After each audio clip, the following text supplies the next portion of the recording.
ఆంధ్రప్రదేశ్ రాష్ట్ర ప్రభుత్వం తన కుటుంబానికి చేసిన మేలును పొందిన లబ్ధిని గీతాంజలి అనే మహిళ మీడియా వద్ద చెప్పుకున్న నేపథ్యంలో ఆమెను సోషల్ మీడియా వేదికగా వేధింపుకు గురి చేసిన తెలుగుదేశం జనసేన పార్టీ నాయకులను ఆమె ఆత్మహత్య చేసుకోవడానికి కారణమైన వారిని కఠినంగా శిక్షించాలని కోరుతూ అల్లూరు జిల్లా అరకులోయ కేంద్రంలో అరకులోయ అసెంబ్లీ నియోజకవర్గం వైఎస్ఆర్ కాంగ్రెస్ పార్టీ సమన్వయకర్త ఎమ్మెల్యే అభ్యర్థి రేగం మత్స్యలింగం అరకులోయ అసెంబ్లీ నియోజకవర్గ వైఎస్ఆర్ కాంగ్రెస్ పార్టీ పరిశీలకురాలు శోభా హైమావతి వైసీపీ నాయకులు కార్యకర్తలు కొవ్వొత్తుల ర్యాలీ నిర్వహించి గీతాంజలి మృతికి శ్రద్ధాంజలి ఘటించారు।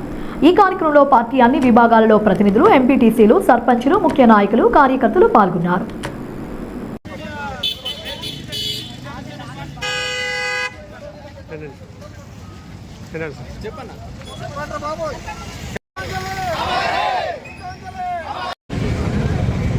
జరిగినటువంటి సంఘటనను పురస్కరించుకొని గీతాంజలి అనే వ్యక్తిని మరి ఆత్మహత్య చేసుకోవడం అనేటువంటిది నిజంగా చాలా బాధాకరమైనటువంటి విషయం।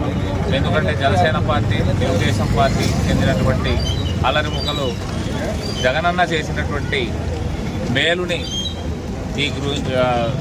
ఈ అమ్మాయి గీతాంజలి అనే అమ్మాయి మరి మీడియా ముందు చెప్పుకోవడం అనేటటువంటిది ఓ గర్వంగా ఫీల్ అయ్యి ఆమె చెప్పుకోవడం అనేది జరిగింది। ఎందుకంటే ఎవరైనా సరే మేలు చేస్తే ఖచ్చితంగా మేలును మరవరు। అలాంటి మేలునేమో ఆవిడ మీడియా ముందు మరి చెప్పడం అనేటటువంటి దాన్ని పురస్కరించుకొని ఈ జనసేన తెలుగుదేశం పార్టీకి సంబంధించినటువంటి అల్లరిముఖలు సోషల్ మీడియాలో రకరకాలైనటువంటి వేధించేటటువంటి విధానాలను అవలంబించడం వల్ల ఆవిడని అది తట్టుకోలేక మానసికంగా బాధపడి ఆత్మహత్య చేసుకోవడం అనేటటువంటి జరిగింది। పాపం ఆమెకి ఇద్దరు చిన్నారి పిల్లలు ఉన్నప్పటికీ కూడా ఆ పిల్లల్ని కూడా ఉన్నారనేటటువంటి ఆలోచన లేకుండా మరి వీళ్ళు ఎంత వేధింపులు గురి చేస్తుంటారనేటటువంటి దీని మీద అర్థమవుతుంది।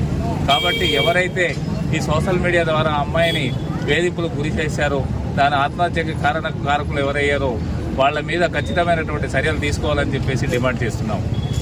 ఈరోజు ఇంత అవమానకరమైనటువంటి పరిస్థితుల్లోని వాళ్ళకి నట్టము అంత నిజంగా ఎంత మానసిక క్షోభ అనిపిస్తే కానీ ఆ అమ్మాయి ఆ పిల్లల మొక్క కూడా చూడకుండా ఆమె ఆత్మహత్య చేసుకుందాం మనం అర్థం చేసుకోవచ్చు।